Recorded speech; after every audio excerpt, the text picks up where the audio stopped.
ఏ కథలో దశులు చాలా తెలివైన వాళ్ళు రాజా. రాజా, ఈ రోజు నీకు కేసులెద్దు అంతే. కేవలం ఒక కథ మహానటి.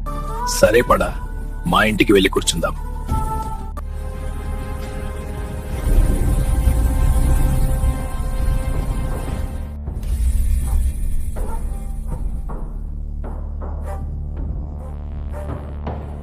ఇంటి వాతావరణం బాగుంది రాజా, ప్రశాంతంగా ఉంది.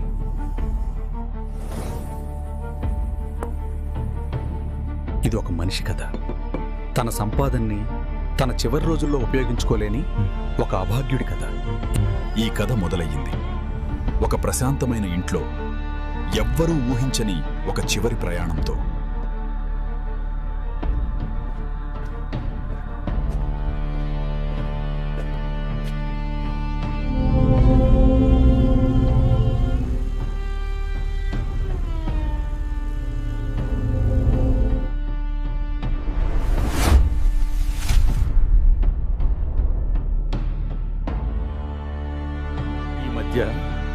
శరీరం మాట వినడం లేదు. మాట వినిపించాలంటే విశ్రాంతి తీసుకో. పడుకోండి. మాకు పనులున్నాయి. చంద్రముఖి, ఏమైంది? ఏమైంది? ఇప్పటి వరకు బానే ఉన్నారు కదా, ఇంతలోనే ఏమైంది? ఏమైంది?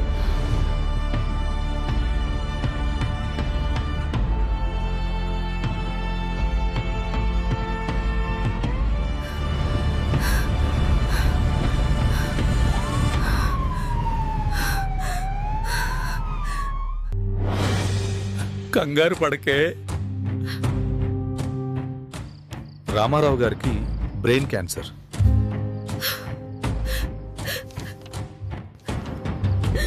ఇది ఇస్కిమిక్ స్ట్రోక్ తర్వాత డిటెక్ట్ అయిన brain tumour. Immediate surgery recommend చేయలేం. రేడియేషన్ థెరపీ స్టార్ట్ చేస్తే పరిస్థితిని కంట్రోల్ చేయొచ్చు, కానీ పూర్తిగా క్యూర్ కాదు. Treatment long term. ఏం చేద్దాం విరూపాక్ష? రేడియేషన్ చేయిద్దామా? డాక్టర్స్ అలాగే చెప్తారు. బ్రెయిన్ క్యాన్సర్ అంటే కష్టం. ఇతనితో నాకు ఎప్పుడు సుఖం లేదు. ఎప్పుడు హాస్పిటల్స్ చుట్టూ తిరగడమే. ఇమోషన్తో కాదు, ఆలోచించాలి. అస్సలు సంపాదన లేదు. ఈ మధ్య ఏదో వెనకేసి కొంత బంగారం కొన్నాడంటే ఇంతలో ఇలా. మీరేం కంగారు పడకండి, అస్సలు ఖర్చు లేకుండా చూద్దాం. అంటే ఏం చేద్దాం? ట్రీట్మెంట్ చేయించకపోతే అందరికి ఏం చెప్పాలి? హెల్త్ కార్డు అప్రూవల్ పెండింగ్ ఉందని చెప్పండి. అలా కాలం గడుపుతాం. సరే అలాగే చేద్దాం, కానీ హాస్పిటల్లో ఉంచితే ఇక్కడ బిల్లు. చూడటానికి బంధువులు వస్తుంటారు కదా, అందరి దగ్గర బేదేడుపులు ఆడవండి. ఎవరో ఒకరు ఎంతో కొంత ఇస్తారు. భలే ఐడియా. మొత్తం మీద నా అల్లుడు కనిపించుకున్నావు. నేనుండగా మీకెందుకు అత్తయ్య బెంగ? నేను చక్రం తిప్పుతాను కదా. మావయ్య గారికి ఎలా ఉంది? మీ మామయ్యకి బ్రెయిన్ క్యాన్సర్ అంట. చాలా కష్టం అన్నారు. రేడియేషన్ చేయాలన్నారు. చాలా ఖర్చు అవుతుందంట. మా పుట్టింటి వాళ్ళలో మేనల్లుడిగా అన్నిటికీ తోడుగా ఉండేది నువ్వే కదా. నువ్వు అల్లుడైనా కొడుకు కంటే ఎక్కువైన విరూపాక్షతో కలిసి ఏదో ఒక నిర్ణయం తీసుకోండిరా. ఈ సమయంలో మీరు మా కొడుకుల కంటే ఎక్కువ కలిసి. ఇక్కడే కథ మొదలైంది రాజా. ఇది వ్యాధి కథ కాదు, నిర్ణయాల కథ. తన భర్త ప్రాణం అల్లుడి నిర్ణయంతో ముడిపెట్టిన మహానటి నిజంగా నేటి సావిత్రి. ఏమైంది బేతాళ? ట్రీట్మెంట్ చేయించారా? లేకపోతే నాకు తెలిసొచ్చిన మేనల్లుడు రేడియేషన్ థెరపీ చేయిద్దామని చెప్పుకుంటాడు కదా రాజా. అక్కడుంది అసలు ట్విస్ట్.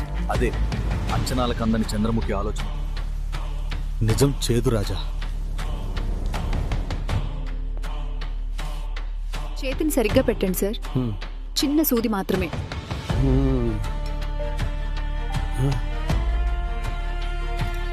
తినండి. తినకపోవడం వల్లే ఇక్కడికి వచ్చారు.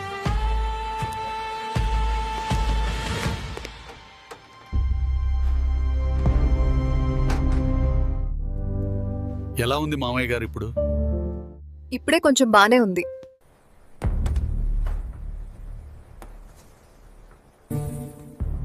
ఏం చేద్దాం రమేష్? నీ నిర్ణయం ఏమిటి? డాక్టర్స్ అలాగే చెప్తారండి. ఇది కార్పొరేట్ హాస్పిటల్ కదా, డబ్బుల కోసం రేడియేషన్ అంటే లక్షలు కావాలి. పోనీ అతను డబ్బులే కదా అని ఖర్చు పెట్టి చేయిస్తే పూర్తి నమ్మకాలు లేవు. ఏదోలాగా ఇప్పుడు ట్రీట్మెంట్ చేయించినా మళ్ళీ సమస్యలు తప్పవు. అతనికి ఎప్పుడూ ఆరోగ్య సమస్యలే. అతని వల్ల అత్తయ్యకి ఎప్పుడూ సుఖం లేదు. ఇప్పుడు సంపాదించిన డబ్బులు కూడా ఖర్చు అయిపోతే ఆవిడ భారం అంతా మా మీదే పడుతుంది. ఆవిడికి డబ్బులు మిగిలేలా ఏదో ఒకటి చెయ్యాలి. కొన్ని యుద్ధాలు గెలవాలంటే యుద్ధమే చేయకూడదు. ఏంటి బేతాళ ఇంత దారుణంగా ఆలోచిస్తున్నారు? బుర్ర మొత్తం హీట్ ఎక్కిపోయింది. అర్జెంటుగా ఛార్జ్ చేయాలి. ఇది కాఫీ కాదు, ఎన్ఆర్ హెల్త్ జోన్ వారి న్యూట్రిచార్జ్. న్యూట్రిచార్జ్ అంటే ఇది ఎంత చేస్తారు రాజా? ఎన్ఆర్ హెల్త్ జోన్ నుండి 9 రకాల మిల్లెట్స్ తో చేసిన health drink. High protein, immunity boost, healthy fats, complete nutrition with natural millets. Super Raja. ఈ జావ తాగిన తర్వాత చాలా చార్జ్ అయ్యాను. ఈ న్యూట్రీ చార్జ్ ఎనర్జీతో ఉత్సాహంగా కథలోకి వెళ్దాం.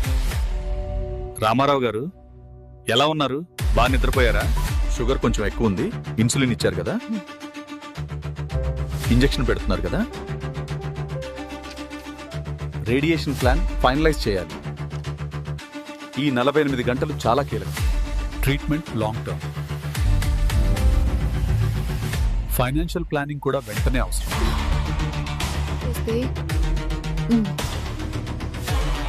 బాగుపడతారా డాక్టర్ గారు? 100% గ్యారంటీ చెప్పలేను, కానీ ఛాన్స్ ఉండొచ్చు. అంతా మా పెద్దల్లుడు చూసుకుంటున్నాడు డాక్టర్. అతనితో చెప్తాను. పరిస్థితులు చేయి దాటిపోతే మేం మాత్రం ఏం చేయగలం? డాక్టర్ గారు ట్రీట్మెంట్ గురించే ఎక్కువ కంగారు పెడుతున్నారు. పరిస్థితులు అంతకంతకు దిగజారుతున్నాయంట. డాక్టర్లు ఎప్పుడు వర్స్ట్ కేసు గురించే చెబుతారు అత్తయ్య. ట్రీట్మెంట్ మొదలు పెట్టామంటే అది ఆగదు. ఖర్చు, బాధ రెండూ పెరుగుతాయి. కొందరికి ప్రశాంతంగా ఉండడమే పెద్ద చికిత్స. ఇప్పుడున్న డబ్బులన్నీ ట్రీట్మెంట్కి ఖర్చు చేద్దాం. కానీ ఒకవేళ అప్పటికీ అతను బ్రతకకపోతే, లేదంటే ట్రీట్మెంట్ వల్ల బతికినా 6 నెలలు, 1 సంవత్సరం మంచం మీదే పడుంటారు. ఒక పని మనిషిలాగా జీవితాంతం మీరు సేవలు చేయగలరా అత్తయ్య? ఒకవైపు డబ్బులు ఖర్చయిపోతాయి, మీకు సుఖం ఉండదు. ఇక్కడితో ఆగిపోతే డబ్బులు మిగులుతాయి. ఆ డబ్బులు బ్యాంకులో వేస్తే వడ్డీ వస్తుంది. సంతోషంగా వాళ్ళని వీళ్ళని సాధిస్తూ మీ బతుకు మీరు బతుకుతారు. నేనెలాగూ మీ పక్కనే ఉంటాను అత్తయ్య.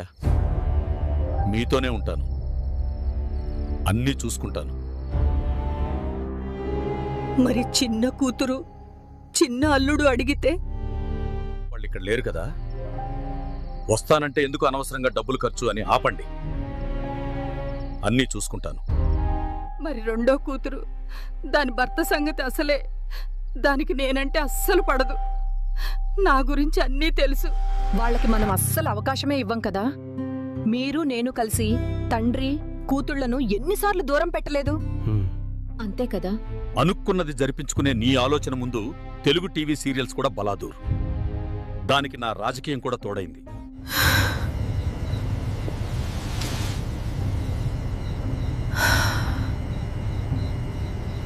భగవంతుడా, ఇంకా నేను ఈ సేవలు చేయలేను. నా భర్తని త్వరగా తీసుకుపో.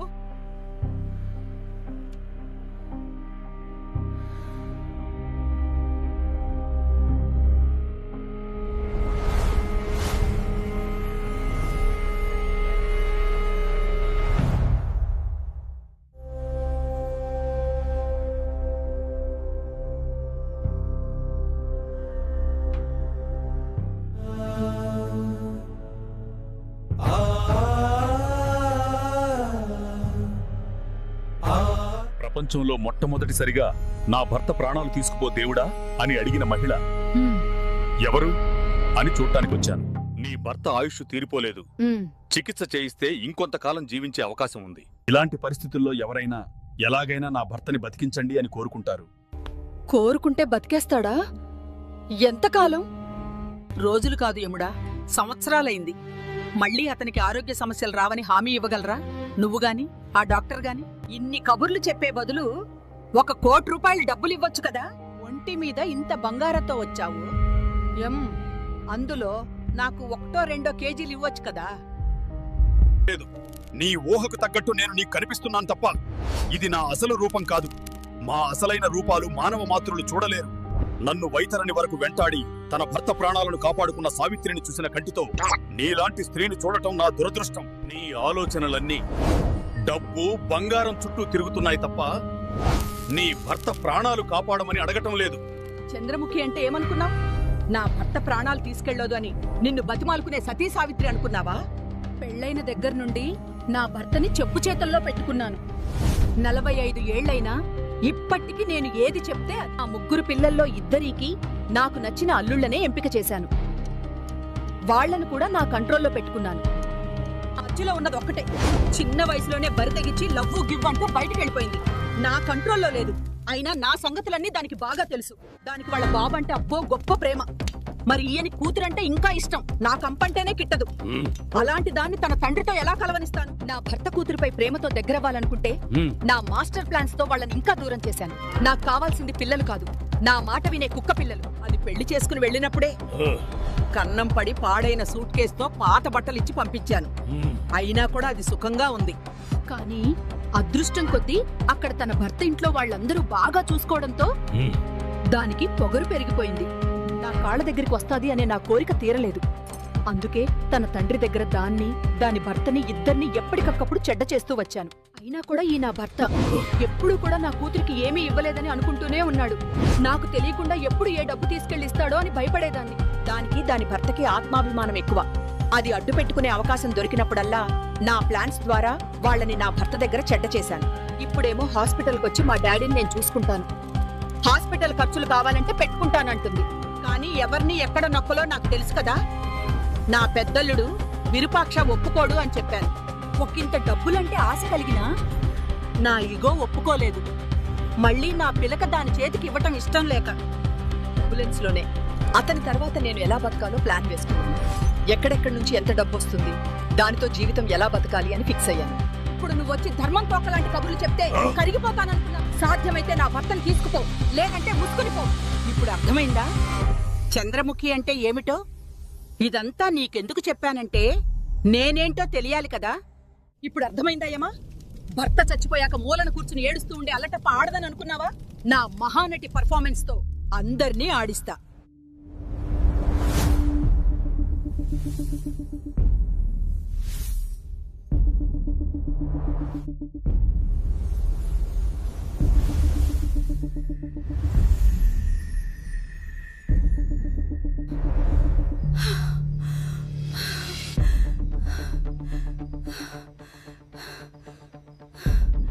ఏవండి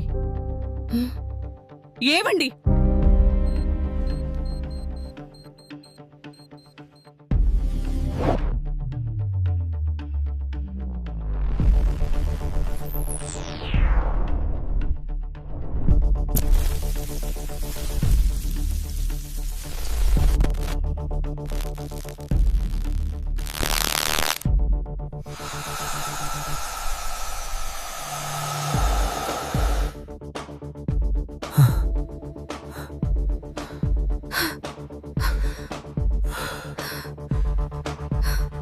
రామారావు గారు,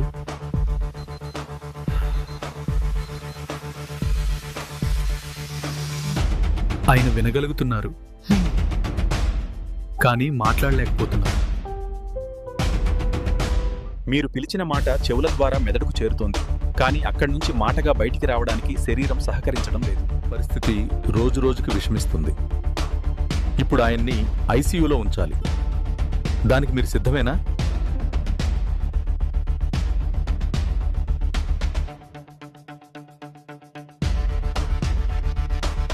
ఐసీయూ అంటే రోజుకి 30 నుంచి 40 వేలు ఖర్చు అవుతుంది అత్తయ్య. పైగా అక్కడికి మనల్ని రానివ్వరు. ఇదంతా డబ్బుల కోసమే. రిపోర్ట్స్ ఇవ్వండి.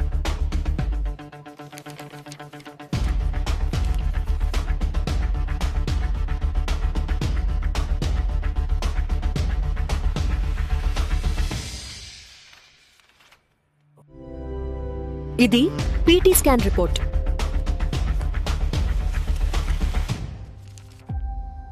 ఇందులో రిపోర్ట్ పేపర్ మాత్రమే ఉంది. పీటీ స్కాన్ అంటే సాధారణ స్కాన్ కాదమ్మా, పూర్తి డీటెయిల్స్ ఉన్న సీడీ కూడా ఇస్తారు. అదెక్కడా? అన్ని డీటెయిల్స్ ఈ రిపోర్ట్ పేపర్లోనే ఉంటాయంటున్నారు నా పెద్దల్లుడు. నేను డాక్టర్ని, నాకు తెలుసా? మీ పెద్దల్లుడికి తెలుసా? ఇప్పుడా సీడీ చాలా ఇంపార్టెంట్. అయినా అతనికి బ్రెయిన్ క్యాన్సర్ అని తెలిసినా మీకు 4 రోజులకే ఇలా జరగటం ఏమిటి? మీకు ముందుగా తెలీదా? మాకు డాక్టర్స్ చెప్పలేదు, ఇప్పుడే చెప్పారు. మరి మీరు డాక్టర్స్ నా విషయం అడిగారా? సీడీ ఉండుంటే అసలు విషయం తెలుస్తుంది. ఆ సీడీ ఏమైందో నాకు తెలీదు. ఈ కేసులో అన్ని విచిత్రాలే. ఈవిడకు అరవడం తప్ప ఏది తెలీదనుకుంటాను. డేటా దాచితే నిజం ఆగిపోదు రాజా. చికిత్స ఆగవచ్చు, కానీ కర్మ కాదు. డాక్టర్, ఇక్కడ ఐసీయూ అంటే చాలా ఖర్చు అవుతుంది. నాకు తెలిసిన హాస్పిటల్ ఉంది, అక్కడికి తీసుకెళ్తాం. ఓకే, మీ ఇష్టం. అన్ని రిపోర్ట్స్ కలెక్ట్ చేసుకోండి. రమేష్, నువ్వు వెళ్ళి బిల్ అంతా క్లోజ్ చేసి డిశ్చార్జ్ పేపర్స్ తీసుకురా.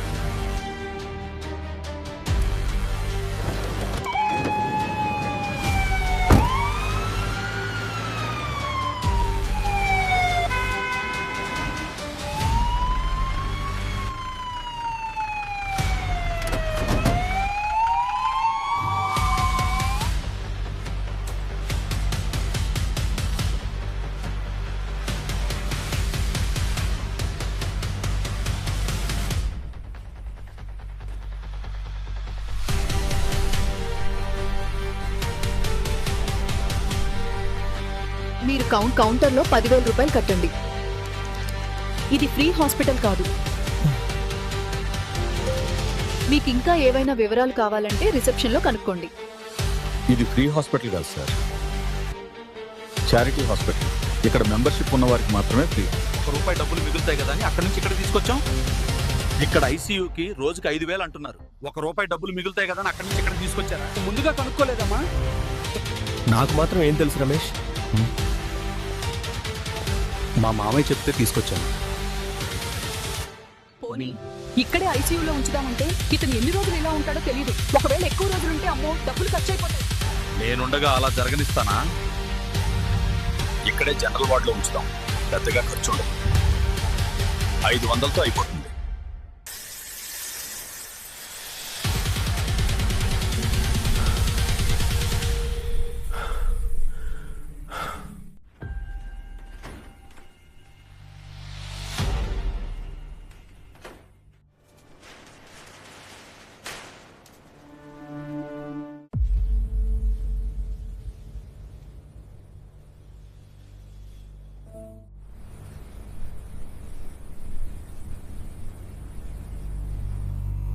ఏవండి, చూడండి, వినిపిస్తుందా? ఏవండి,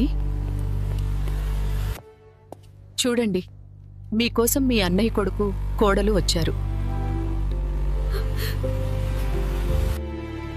వచ్చావా మీ చిన్నన్నను చూడటానికి? ఎప్పుడు నీ గురించే మాట్లాడేవారు వెంకట్. పనులన్నీ అయిపోయాక ఇద్దరం నీ ఇంటికెళ్ళి కొన్నాళ్ళు ఉండుదామనేవారు.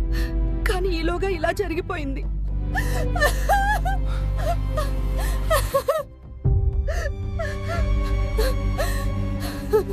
బాబు, నీ పేరే చివరి వరకు పెదవులపై ఉంది బాబు.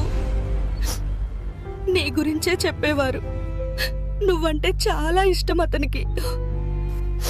లక్ష్మి, రామా, వచ్చావా? ఎప్పుడు చెల్లి చెల్లి అని నీ గురించే చెప్పేవారు మో.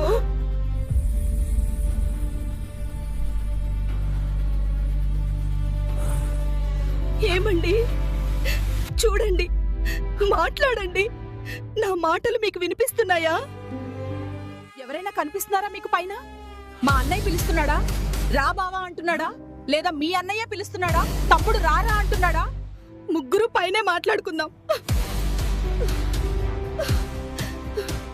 త్వరగా వచ్చేయని పిలుస్తున్నారా?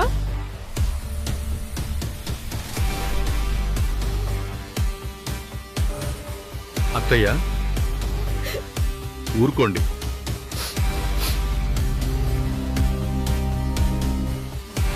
మీరు భోజనం చేయండి. మీరు ఆరోగ్యం కూడా చూడాలి కదా. ఎలాగూ జరిగిపోతుంది. ఈ రాత్రి గడిస్తే చాలు.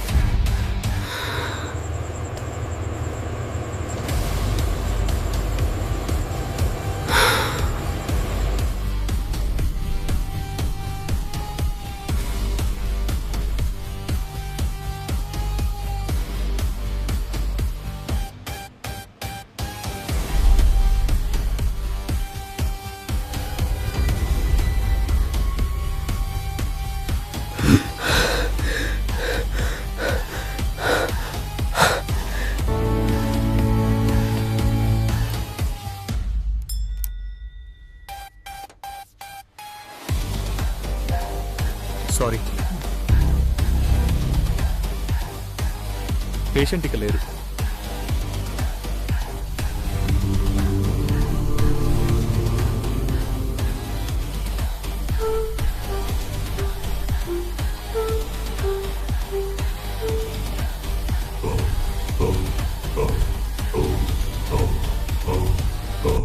రామారావు జీవితం ఇలా ముగిసింది.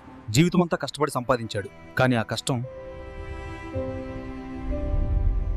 అవును బేతాళ, కనీసం ఒక్కసారైనా నా భర్తకి వైద్యం చేయిద్దాం, ఎలా అయినా కొన్నాళ్ళు జీవితాన్ని పొడిగిద్దాం అనే మాట చంద్రముఖి నోట్లోంచి వినిపిస్తుందేమో అని ఎదురు చూశాను. ఆమె ఆలోచించింది ఒకటే, ఇలా ఉంటే ఎంత ఖర్చు అవుతుంది, ఇంత ఖర్చు పెట్టి కూడా బతకకపోతే వృధా కాదా, బతికినా మళ్లీ వచ్చే అనారోగ్య సమస్యలతో ఇంకెంత ఇబ్బంది అని. దీనంతటికి కారణం రామారావే. మొదట్నుంచి భార్య చేసిన పనులకు అడ్డు చెప్పలేదు. ఆమె ఏది అన్నా అదే గుడ్డిగా నమ్మేవాడు, బయటికి గంభీరంగా మాట్లాడేవాడు. కానీ అతని మొండితనం, అతను నమ్ముకున్న ఆచారాలు, సిద్ధాంతాలు, అతను చుట్టూ ఉన్న బంధువర్గం ఏదీ అతనికి ఉపయోగపడలేదు. ఈ కథ ద్వారా మనిషి చాలా నేర్చుకోవాలి రాజా. బేతాళ, ఈ కథ ఇంకా పూర్తిగా తెలుసుకోవాలి. చంద్రముఖి కథ మొదటి నుండి తెలుసుకోవాలి. ఇక్కడ నేను చెప్పింది రామారావు మరణం వైద్య సమయంలో జరిగిన కాలయాపన, దానికి కారణమైన పాత్రల గురించే.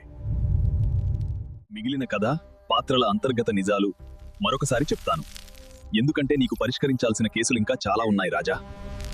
ఇది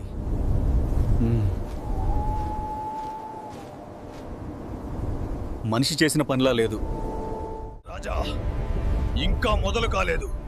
ఈసారి నిజం నీకే భయం పెడుతుంది.